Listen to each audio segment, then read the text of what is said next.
बच्चों, आपका बहुत बहुत स्वागत है मिल्टन एकेडमी यूट्यूब चैनल पर। मैं राजन सर आप लोगों के लिए लेकर के आ चुका हूं एक नया चैप्टर आप लोगों के लिए क्लास 11th के लिए। तो बच्चों, आज मैं आप लोगों से कुछ जरूरी बात कहने जा रहा हूं। जिस तरीके से आप लोगों ने मिल्टन एकेडमी को प्यार दिखाया है, सब्सक्राइब किया है, उसी तरीके से मेरा भी यूट्यूब चैनल है बच्चों। इसका नाम है हैकिंग जोन।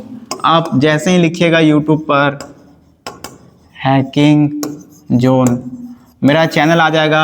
इस चैनल को भी जा करके थोड़ा सा प्यार दिखाइए, सब्सक्राइब कीजिए, लाइक कीजिए और कमेंट कीजिए और वीडियो को शेयर भी कीजिए हर एक बच्चों के साथ। यहाँ आपको क्लास 11th का सारा एक ही लेक्चर एक ही वीडियो में पूरा वन शॉट में क्लास 11th खत्म किया गया है। चैप्टर वाइज लेक्चर्स भी यहाँ आ रहे हैं और PYQs क्वेश्चंस भी क्लास 11th के अवेलेबल है। मतलब हर एक चीज यहाँ आप लोगों के लिए कंप्यूटर साइंस के लिए अवेलेबल है। साथ ही साथ कंप्यूटर में जो स्किल कोर्सेस हैं, जैसे कि एक्सेल है, वीडियो एडिटिंग है, ग्राफिक डिजाइनिंग है, हर एक कोर्सेस अभी मैं धीरे धीरे लेकर के आ रहा हूँ हैकिंग जोन के ऊपर।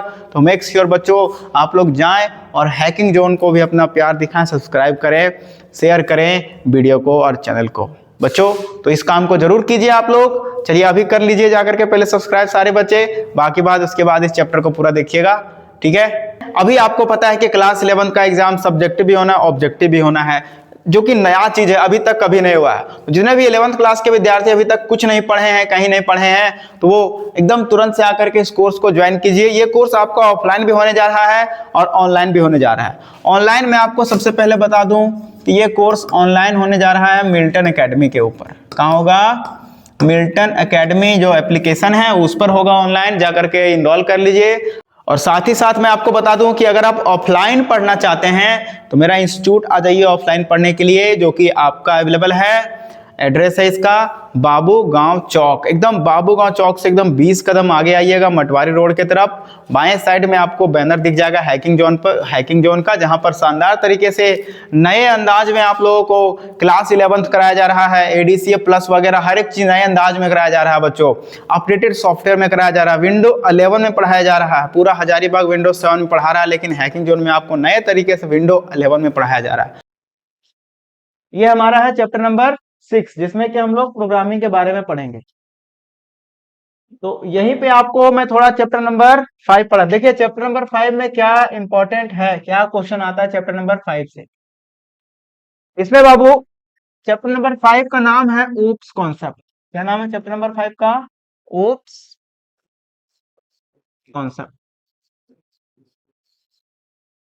ओप्स का मतलब होता है ऑब्जेक्ट ओरिएंटेड प्रोग्रामिंग। ओप्स का मतलब क्या होता है? Object oriented programming.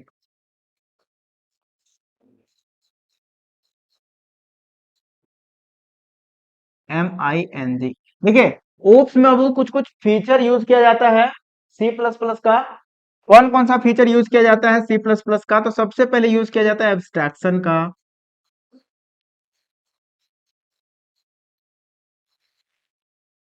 उसके बाद यूज किया जाता है हमारा इनहेरिटेंस का। इसके बाद यूज किया जाता है पॉलीमॉर्फिज्म का। पॉलीमॉर्फिज्म। इसके बाद हमारा यूज किया जाता है मॉड्यूलर मॉड्यूल मॉड्यूलर या मॉड्यूल का यूज किया जाता है, ठीक है। मॉड्युलैरिटी इसको एक्चुअली में बोलते हैं हम लोग। क्या बोलते हैं इसको हम लोग बाबू? मॉड्युलैरिटी। तो यही 4-5 चीज जो है बाबू ऑब्जेक्ट ओरिएंटेड प्रोग्रामिंग में यूज करते हैं। और यही सब क्वेश्चन घुमा घुमा के 50 बार पूछ रहा है कि इसमें से कौन सा ऑब्जेक्ट ओरिएंटेड प्रोग्रामिंग का फीचर है। कभी आपको आंसर में दे देगा इनहेरिटेंस, कभी दे देगा एब्स्ट्रैक्शन, कभी दे देगा पॉलीमॉर्फिज्म, कभी दे देगा मॉड्युलैरिटी। एक चीज और है इसमें, इनकैप्सुलेशन। एक और कौन सा है?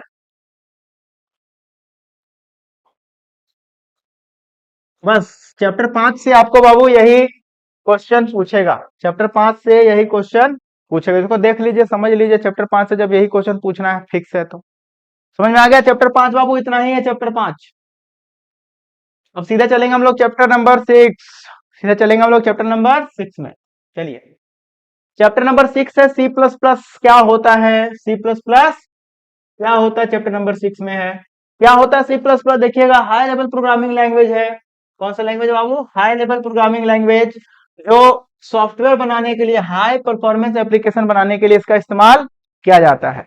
हाई लेवल प्रोग्रामिंग लैंग्वेज जो है सी प्लस प्लस, उसका इस्तेमाल कहाँ किया जाता है? हाई परफॉर्मेंस एप्लीकेशन को बनाने के लिए। इसको बनाया कौन था बाबू? बाजार ने स्ट्रोप, याद रखिएगा। कब? 1980 में AT&T बेल लैब में बनाया था। इतना ही काफी है, क्वेश्चन यहीं से आएगा आपका। इसके बाद बाबू इसमें से क्वेश्चन आएगा आपका कि, हाँ, यहां से देखिएगा जरा सा,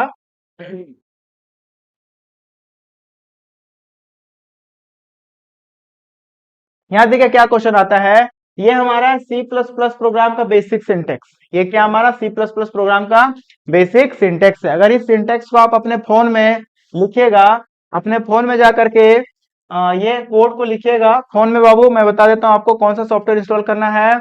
coding C plus plus software को इंस्टॉल कीजिएगा और इस प्रोग्राम को रन कीजिएगा, तो आप आराम से ये प्रोग्राम आपके फोन में रन हो जाएगा।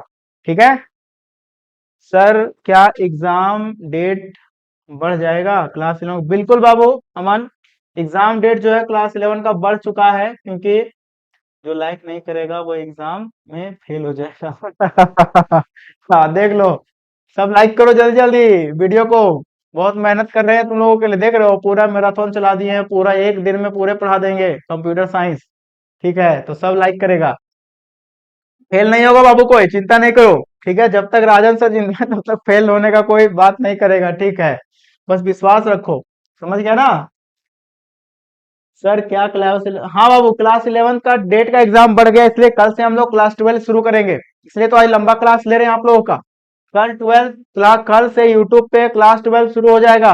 तो आप लोग सभी ध्यान रखिए, जुड़े रहिए। आप लोगों का लाइव क्लास 7:30 बजे से ही होगा बाबू। ठीक है, तो सारे बच्चे, जो भी बच्चे लाइव क्लास डेली कर रहे हैं, वो कृपया करके जुड़े रहिएगा। जो है क्लास शुरू होगा 12 का कल से।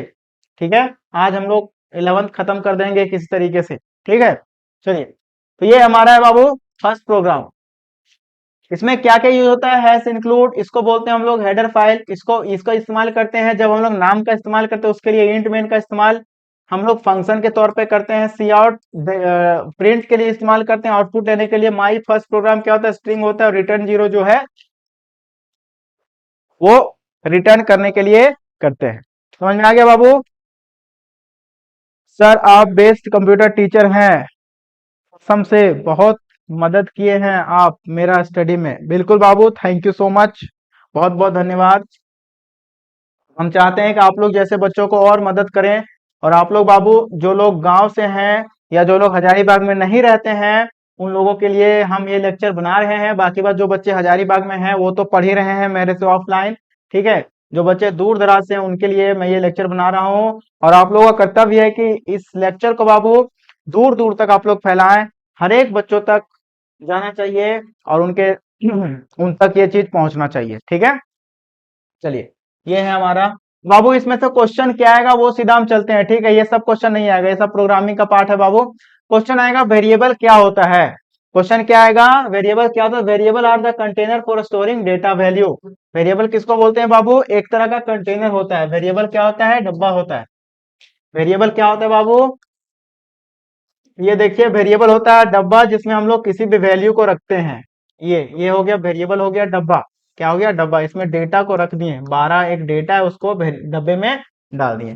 ठीक है, तो variable are the container, container का मतलब कोई भी बर्तन। ठीक है, तो वेरिएबल क्या है? कंटेनर है for storing data value, data को स्टोर करने के लिए। बिल्कुल बाबू, बहुत बढ़िया रांची से हैं आप, वेरी गुड। तो डेटा को स्टोर करने के लिए हम लोग क्या इस्तेमाल करते हैं? कंटेनर का, इसी को बोलते हैं वेरिएबल। और वेरिएबल हम लोग बनाते कैसे हैं? बहुत ही आसान है वेरिएबल बनाने का प्रोसेस, जरा सा देखिएगा वेरिएबल कैसे बनाते हैं। वेरिएबल बनाने के लिए बाबू सबसे पहले हम लोग लिखते हैं डेटा टाइप। क्या लिखते हैं? Data type. क्या लिखते हैं बाबू? Data type. इसके बाद वेरिएबल का नाम। इसके बाद क्या लिखते हैं हम लोग? वेरिएबल का वेरिएबल नेम। और उसके बाद हम लोग लिखते हैं, इसमें वैल्यू प्रोवाइड कर देते हैं। इसमें क्या प्रोवाइड कर देते हैं बाबू? वैल्यू। डेटा टाइप क्या होता है जरा सा वो समझते हैं।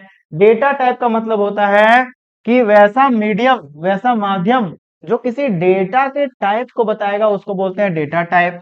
जैसे बाबू पांच, पांच क्या है, नंबर है ना। तो इसका डेटा का टाइप होगा कुछ, इसका डेटा का टाइप बाबू इंट।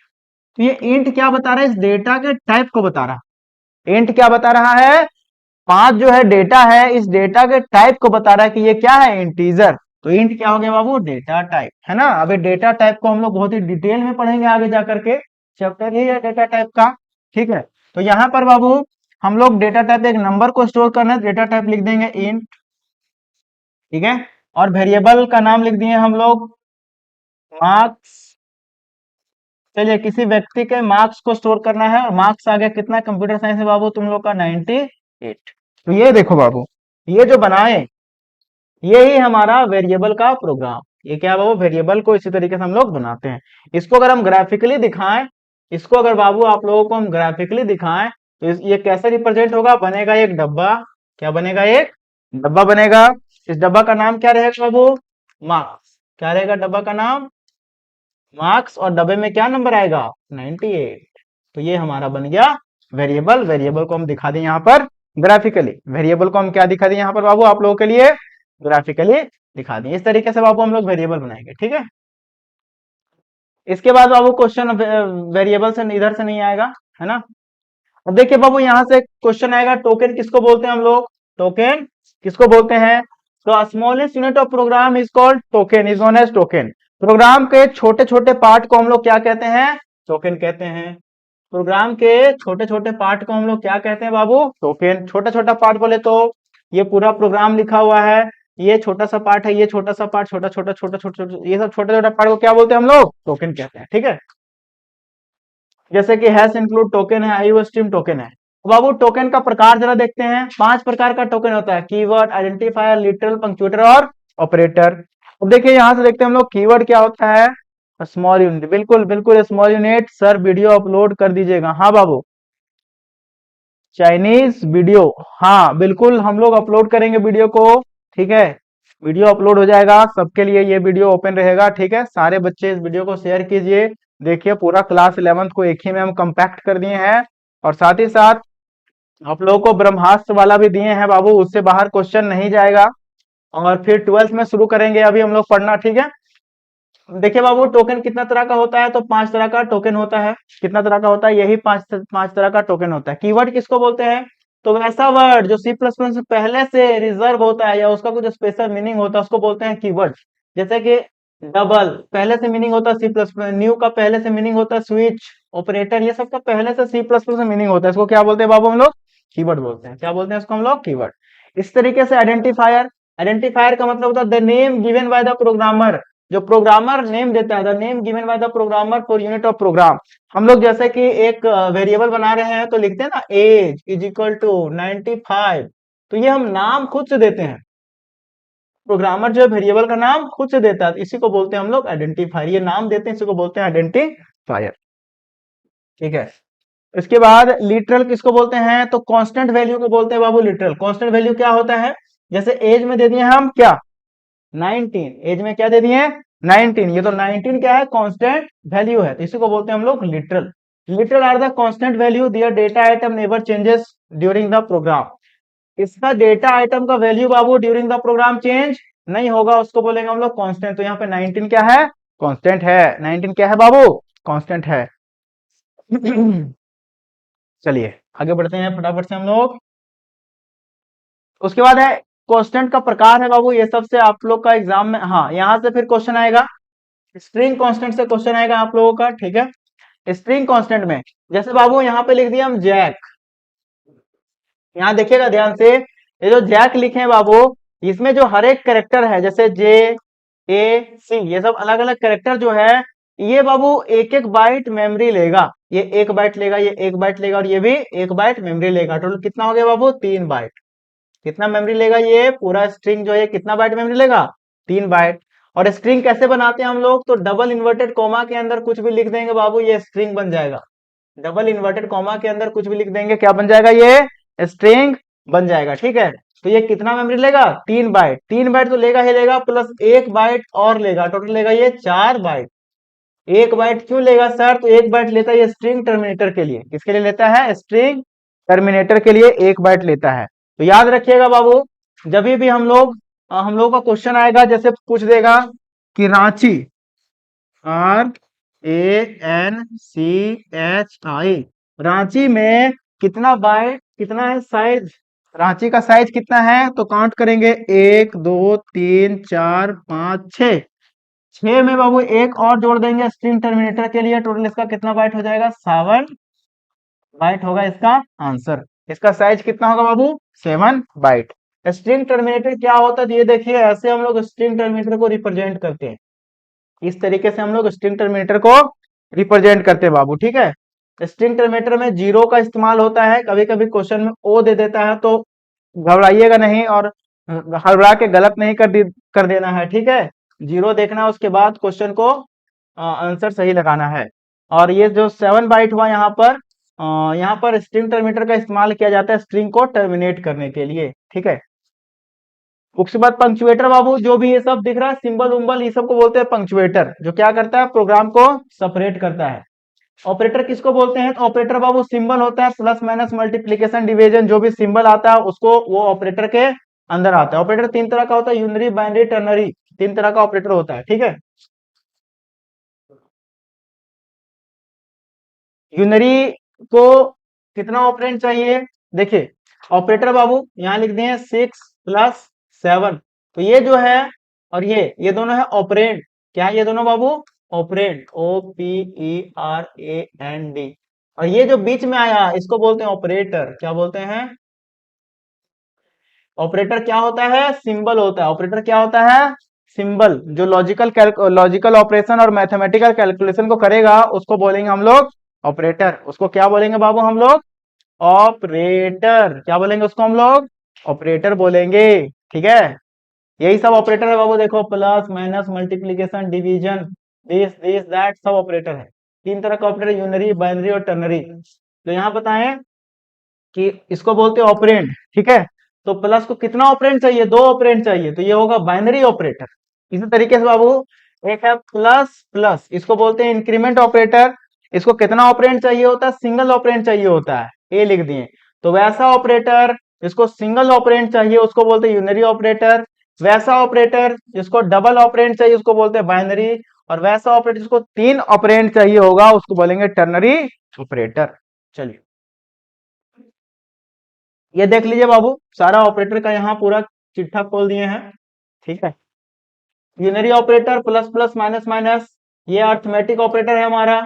अभी ऑपरेटर को क्लियर पढ़ेंगे हम लोग। ये हमारा relational operator, less than, greater then. अब यहाँ से क्वेश्चन आता है बाबू, यहाँ से क्वेश्चन आता है एग्जाम में। क्वेश्चन में आपको दे देगा, ये दे देगा और पूछेगा ये कौन सा ऑपरेटर है? बाबू ये लॉजिकल ऑपरेटर है। कौन सा ऑपरेटर? ये logical. And operator, or operator and not operator आ जाएगा। ये कैसा ऑपरेटर है? Logical. Less than, greater than, equal to आ जाए, ये कैसा ऑपरेटर है? रिलेशनल। ये आ जाए तो बिट वाइज ऑपरेटर, ये आ जाए तो असाइनमेंट ऑपरेटर। असाइनमेंट ऑपरेटर का इस्तेमाल करके हम लोग वैल्यू को असाइन करते हैं। और ये आ जाए इसको बोलते हैं हम लोग टर्नरी ऑपरेटर। इसको क्या बोलते हैं हम लोग? Ternary operator. तो एग्जाम में ज्यादातर ये वाला क्वेश्चन देता है बाबू। एग्जाम में ज्यादातर कौन सा देता है आपका?